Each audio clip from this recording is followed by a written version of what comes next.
देखिए, चुनाव प्रचार थम चुका है और इसके बाद तमाम उम्मीदवार और उनके कार्यकर्ता अपनी थकावट उतार रहे हैं। लेकिन एचआर न्यूज अभी नहीं थका है और तमाम उम्मीदवारों के पास पहुंच रहा है, क्योंकि इन्होंने जो पिछले कई दिनों से लगातार चुनाव प्रचार में अपना दमखम दिखाया और कल होगा मतदान, उसको लेकर के क्या तैयारियां हैं उस पर सीधी चर्चा करेगा। क्योंकि सबसे बड़ा जो चुनाव प्रचार के बाद जो रोल होता है वो होता है बूथ का। किस तरीके से बूथ पे अपनी ड्यूटी लगाई जाए कार्यकर्ताओं की और कैसे एक एक बूथ को संभाला जाए और वोटरों को बाहर निकाला जाए, उसकी तैयारियां क्या है सीधा उन्हीं से जानेंगे। और एचआर न्यूज ने जो एक इंटरव्यू का सिलसिला शुरू किया उसी पे हम बात भी करेंगे, क्योंकि तमाम उम्मीदवारों के पास जाने का जो हमने मन बनाया है कि एक एक उम्मीदवार से जाना जाए कि आखिर उसका चुनाव प्रचार कहाँ रहा, क्या रहा, कहीं कोई कमी तो नहीं रही, सीधा उसी पे बात करेंगे। अनिल यादव जी हमारे साथ हैं जो वार्ड नंबर 6 से चुनाव लड़ रहे हैं। इनके भी हमने आपको कवरेज दिखाए थे, किस तरीके से इन्होंने चुनाव प्रचार में अपना पूरा दमखम दिखाया, किस तरीके से एक के बाद एक रोड शो किए और 16 के 16 गांव में किस तरीके से वोटरों को लुभाने के लिए तमाम प्रयास इन्होंने किए। अनिल जी, एचआर न्यूज में आपका स्वागत है। धन्यवाद। चुनाव प्रचार थम गया, अब आप आराम फरमा रहे हो और अब तैयारी भी कर रहे हो आगे कल वोटिंग की, किस तरीके से क्या रणनीति है उस पर थोड़ा सा जानना चाहेंगे। जो चुनाव प्रचार का समय मिला आपको, क्या लगता है पूरा रहा या उसमें भी कोई कमी रही? नहीं, हमें पूरा समय मिला चुनाव प्रचार के लिए और अभी हम आराम नहीं कर रहे हैं। अभी हम कल की तैयारी कर रहे हैं, अपने एजेंटों को तैयार कर रहे हैं, लोगों को मोटिवेट कर रहे हैं, अपने जो भी हमारे भाई हैं उनको कह रहे हैं कि कल ज़्यादा से ज़्यादा लोगों को लाएं और वोटों को डलवाएं। क्या लगता है चुनाव चिन्ह समझाने में आप कामयाब रहे लोगों? हाँ, मुझे पूरा वो रहा और मैं चुनाव चिन्ह लोगों को समझाने में बिल्कुल कामयाब रहा। हर एक लोगों को मैंने बताया कि मेरा चुनाव चिन्ह स्कूटर है और दूसरे नंबर पर है। कितने कैंडिडेट यहाँ टोटल है? टोटल यहाँ पर 7 कैंडिडेट हैं। तो आज आप जो चुनाव प्रचार अब थम गया, अब अपने आप को कहाँ खड़ा पाते हैं? मेरे को तो ऐसा लगता है कि मैं आज भी पहले दिन से और आज लास्ट आखिरी दिन था कल चुनाव प्रचार का, मैं सबसे आगे खड़ा हूँ। जिस तरीके से पूरे चुनाव प्रचार के दौरान हमने देखा तमाम तरह की बातें निकल के आई कि आपके नाम राशि को खड़ा कर दिया गया और कहीं समर्थन की बात आ रही है, कहीं कुछ आ रही है, उसको किस तरीके से देखते हैं? क्या लगता है कोई बगलाने की स्थिति में चुनाव को मोड़ने की कोशिश की गई आपके विरोधियों की ओर से, या क्या लगता है आपको इसके अंदर? मुझे तो ऐसा लगता है जो मेरे 16 गांव की सरदारी है वो बड़ी समझदार है और जो इस तरह के बगलाने की कोशिश कर रहे हैं कि वो सोचते हैं कि 16 गांव की जो सरदारी वो समझदार नहीं है, हम उनको बेवकूफ़ बनाएंगे। मुझे तो ऐसा नहीं लगता कि ऐसी कोई बात होगी और सब लोग समझदार हैं, वो समझते हैं कि कौन सही है और कौन गलत है। क्या लगता है तीस क्या है? जैसे आपने चुनाव प्रचार के दौरान कहा था मैं जिला परिषद पहले भी रह चुका, दोबारा जो मैं लड़ रहा हूँ तो एक बड़ी लड़ाई के लिए लड़ रहा हूँ, क्या लगता है वो दर्द कहीं ना कहीं विरोधियों के अंदर? मुझे तो ऐसा लगता है जो भी सबको तकलीफ है कि कहीं आगे ना बढ़े, और लेकिन मेरे 16 गांव मेरे साथ हैं और वो मुझे आगे तक ले जाना चाहते हैं। जो भी मेरे प्रतिद्वंदी हैं वो अपनी पूरी ताकत झोंक रहे हैं, पर मुझे मेरे 16 गांव पर पूरा विश्वास है और मुझे कामयाब बनाएंगे। एक ये जो बात निकल के आ रही है पिछले 2 दिन से, बोला फला आदमी ने समर्थन दे दिया, ढिकना आदमी ने समर्थन दे दिया, क्या लगता है जो हम एचआर न्यूज लगातार दिखा रहा था कि चुनाव में बहुत सारे कैंडिडेट खड़े हैं, आपने भी हमारी डिबेट देखी थी, फोन पे आपने हमसे बात की थी कि एक एक वार्ड के अंदर 12-12 लोग, कहीं 7 कहीं 8, तो जो चुनाव का जो वाकई में वो चुनाव लड़ने के लिए चुनाव में खड़े थे या सिर्फ कोई एक किसी को हराने के लिए या कोई डील के लिए, ये आपको कोई समझ में आया पूरे चुनाव? हाँ, मुझे बिल्कुल साफ समझ में आया है। सबसे पहले तो बात समर्थन की, जो भी अनिल कुमार के फ्लैक्स लगे थे तो मेरे ख्याल से आपने भी कहीं पर भी ऐसा कहीं नहीं देखा होगा कि उसकी फोटो लगी हुई हो, कहीं पर भी फोटो नहीं थी। और दूसरी बात, मुझे ये मेरे 16 गांव की सरदारी ने उस शख्स को अनिल कुमार को कभी देखा ही नहीं, तो वो खड़ा कहाँ था? उसने कभी वोट मांगते हुए किसी ने देखा हो तो बताए। तो ऐसा कभी भी मुझे तो लगा नहीं, ये सिर्फ एक वो था, षड्यंत्र था कि हम आखिरी दिन उसके नाम से लोगों को बगलाएंगे कि अनिल ने समर्थन दे दिया, अनिल दहीना ने समर्थन दे दिया। तो ऐसा कुछ भी नहीं है। मुझे तो पूरा विश्वास है 16 के 16 गांव पर वो इस बहकावे में नहीं आएंगे, इस षड्यंत्र में वो उसको फंसेंगे नहीं। एक और चीज निकल के आती है, जैसा कि बीच के अंदर चर्चा चल रही थी कि जिस तरीके से आप राव इंद्रजीत सिंह के समर्थक हैं और यह पाटोदा जी भी आए थे जो 11 नंबर वार्ड से चुनाव लड़ रहे थे, हालांकि वो बाद में बैठ गए। साफ तौर पे उनका कोई मैसेज आया आपके पास राव इंद्रजीत सिंह का, या जैसे पाटोदा कह रहे थे कि भाई राव इंद्रजीत सिंह ने इशारा कर दिया है कि भाई इन वार्डों के अंदर। वो तो आपने उनके मुखारबिन से सुना होगा कि राव इंद्रजीत जी ने कहा है कि अपने सभी साथियों को जिता के लाओ और हम उनको आगे बढ़ाएंगे। तो उसको भी लोग मुद्दा बना रहे हैं कि आप भाई राव इंद्रजीत सिंह ने इस तरीके से समर्थन कर दिया, और भी तो लोग हैं। या नहीं लगता एक वर्चस्व की लड़ाई वार्ड 6 के अंदर बन गई, क्योंकि जो आपके कई सारे प्रतिद्वंदी हैं वो घेरने की कोशिश में है, राव विरोधी जितने भी हैं वो घेरने की कोशिश में है, तो क्या लगता है वो घेर पाएंगे? मुझे तो ऐसा नहीं लगता। मैं आपको बार बार यही कह रहा हूँ, मेरे साथ 16 गांव की सरदारी मेरे साथ है और मुझे नहीं लगता कि मुझे घेर पाएंगे। आपका परिवार पुराने समय से राजनीति में है, थोड़ा सा हमारे दर्शक जान पाए कि आप पहले पार्षद रहे, आपसे पहले घर में कौन कौन पंच या सरपंच रहे हैं? हाँ, मेरे चाचा जी श्री महेंद्र सिंह जी पहले सरपंच रहे हैं। मेरे चाचा जी के बेटे विशाल की वाइफ आशा देवी सरपंच रही हुई है। मेरे दादाजी सरपंच रहे हुए हैं।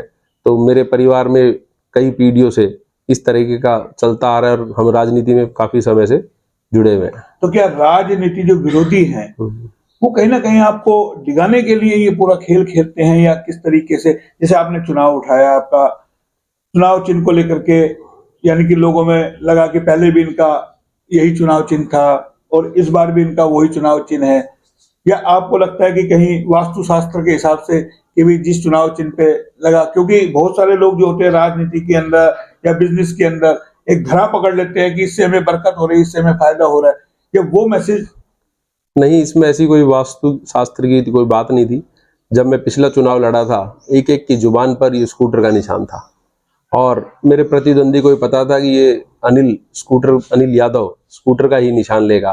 तो उन्होंने जानबूझकर उन्होंने रिक्शा का जो निशान पसंद किया ताकि लोगों को बगलाया जा सके, कि लोग कंफ्यूजन होंगे, उनको जो स्कूटर और रिक्शा एक साथ दिखाई देगा। लेकिन फिर मैं एक बार बात कहूँगा कि 16 गांव की सरदारी बहुत समझदार है और उनको अपने बेटे पर, अपने भाई पर पूरा विश्वास है, तो मुझे कामयाब करेंगे, मैं आशा करता हूँ। मैं एक और जानना चाह रहा हूँ, पूरा चुनाव आपने जो लड़ा, ऐसे अब कौन कौन से मुद्दे हैं जो ये आपको लगता है कि वाकई में मैं इनको बताने में कामयाब रहा लोगों को? तमाम 16 वार्डों में विकास की जो बात हो रही थी, कोई आपके काम अधूरे रह गए हो? क्योंकि आपने बड़ी लड़ाई के लिए इस बार पूरा प्रयत्न करा है, जिस तरीके से आपके आयोजन हुए जगह जगह कई सारे देखे, जहाँ हजारों की तादाद में लोग उमड़े, और जैसे कल हमने मसीद गांव में आपको देखा किस तरीके से वहां किस तरीके से पूरा एक जन सैलाब, इतना लंबा कारवां निकला। तो क्या लगता है इस तरीके का चुनाव प्रचार को देख करके, और जो विजन और रीजन, क्या आप बताने में कामयाब रहे लोग? हाँ बिल्कुल, क्योंकि पिछले जब मैं 5 साल पार्षद रहा तो मैंने हर गांव में विकास कार्यों में कोई कमी नहीं छोड़ी और इसीलिए इस बार उन्होंने मेरे को इतना प्यार दिया और मेरे पे विश्वास किया कि अनिल यादव ही ये काम करवा सकता है। और जहां जहां मैं गया उन्होंने मेरे पे बड़ी उम्मीद रखी हुई है कि कोई किसी को पानी की समस्या है, किसी को गंदे पानी की समस्या है, किसी को पानी पीने की समस्या है और कहीं अप्रोच रोड गांव से गांव को जोड़ने की समस्याएं हैं। तो मैं पूरी कोशिश करूंगा सभी गांव वासियों की कि मैं उनकी समस्याओं का सॉल्यूशन निकाल पाऊं। एक अनिल जी, हमें जो जानकारी मिली आपके गांव में भी शायद 2-3 जोड़ है, उनकी हालत खराब बताई जा रही है। क्या लगता है सबसे बड़ा जो अब बने तो इन जोड़ों का एक विकास होता कि जो पशुओं के पीने के काम आ सके पानी? क्योंकि कई सारे गांव की हमने खबरें दिखाई, हांसाका की दिखाई, फिदेड़ी की दिखाई, कि तमाम हर गांव में एक जोड़ होता है, जोड़ के पास एक मंदिर होता है कि हम पूजा करने जाएं उस जोड़ की बदबू को ले। ये स्थिति आपके गांव में भी शायद है? नहीं, ऐसा नहीं है। जो जोड़ आपको दिखाए गए होंगे या बताए गए होंगे वो जो जोड़ है वो गंदे पानी के लिए ही है। और जो हमारा जोड़ है बाबा जिंदा देव मंदिर में पीछे एक जोड़ है, उसकी बाकायदा 4 दीवारी हो रखी है, उसमें ऐसा गंदा पानी भी नहीं, बाकायदा नहर से पानी आता है। और जो दूसरे जो गंदे पानी के लिए वो गंदे पानी के लिए ही है।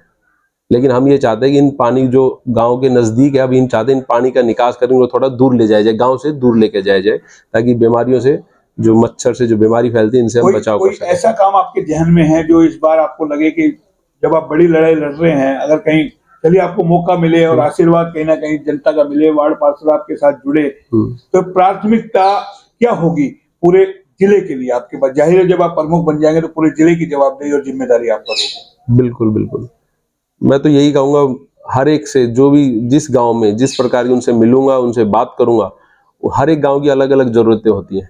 जिस गांव में जिस प्रकार की जरूरत होगी, उनकी डिमांड होगी, पंचायत इकट्ठी करके जो मुझे अपनी डिमांड रखेगी, मैं उन गांव की समस्याओं को पूरा करने की कोशिश करूंगी। हर गांव की अलग अलग समस्या है। कोई कहता है कि भाई हॉस्पिटल की समस्या है, किसी के अंदर पशु हॉस्पिटल की समस्या है, किसी को पानी की समस्या है, किसी को सड़क की समस्या है, किसी को गंदे पानी की समस्या है, किसी को स्कूल में टीचर्स की समस्या है। हर गांव की, हर शहर, हर जहां भी हम जाएंगे उसको समस्या पूछ के उनका सॉल्यूशन करवाएंगे। एक ट्रांसपोर्टेशन समस्या आपके गांव में सबसे बड़ी है, आपके डहीना में अप्रोच रोड पर, या ये कहें कि पूरे जिले में ही है अप्रोच रोड के अंदर की सुविधा नहीं है। लोकल जो वाहन है वो चलते हैं, या किसी के पर्सनल है, बच्चियां पढ़ने जाती है, बच्चे पढ़ने जाते हैं, बसों में लटक करके जाते हैं। तो क्या लगता है उनके लिए कोई ऐसी कोई रोड मैप आप तैयार करेंगे कि गाँव में उनके घर तक यानी कि जो है तमाम चीजें चले? आप बिल्कुल सही कह रहे हैं। कुछ हमारे जो अप्रोच रोड के जो गांव हैं, जैसे मान लो हमें अब यहाँ से डहीना से बेरली जाना है, उसमें बसों की समस्या है। या डहीना से आपको दड़ोली जाना है या बेरली जाना है, इनमें बिल्कुल समस्या है। हम इसको पूरी कोशिश करेंगे, इसका निवारण करेंगे कि किसी भी को इस तरह की कोई समस्या ना आए, कि बसों को लगाया जाए, रोडवेज की बसों को लगाया जाए और रूट को सही किया जाए। ठीक है, अब ये तो हो गया। मेरा अंतिम सवाल ये है कि कल पोलिंग हो जाएगी, 27 तारीख को काउंटिंग होगी। क्या लगता है मार्जिन क्या मान के चल रहे हैं आप अपने जीत का मार्जिन? मेरे को तो पूरा विश्वास है कि जो पिछली बार भी मेरी जो वोट आए थे, जो पिछले बार मैं इलेक्शन लड़ा था तो मेरे 7700 वोट आए थे और सेकंड नंबर वाले के 2500 वोट थे। सेकंड से थर्ड, फोर्थ, फिफ्थ वो आपस में अपनी सेकंड की लड़ाई लड़ रहे थे। मतलब 2200 से 2500 के बीच में सारे आपस में लड़ रहे थे और मैं 7700 पे था। और इस बार भी मैं आशा और उम्मीद करता हूँ इस बार भी ऐसा होगा। इस बार भी ऐसा होगा, क्योंकि समय का अभाव है, बहुत सारे लोगों के इंटरव्यू करने हैं।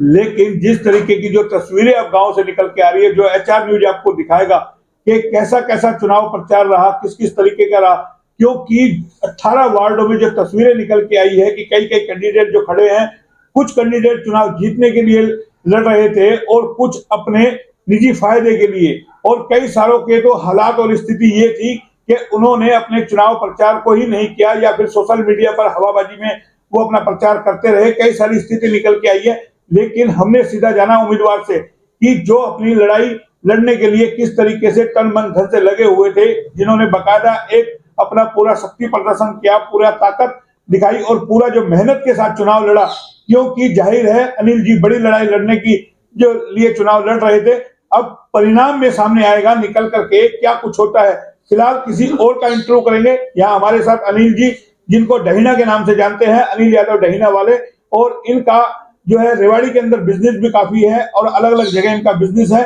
उसको लेकर के भी कई सारे सवाल उठे थे। खैर, आरोप प्रत्यारोप चुनाव के दौरान में होते हैं, वो एक अलग बात है। और हमने सीधी चर्चा दिखाई आपको अनिल यादव जी से, जो डहीना वाले हैं। फिलहाल इतना ही, फिर किसी और के साथ जुड़ेंगे। तब तक के लिए नमस्कार।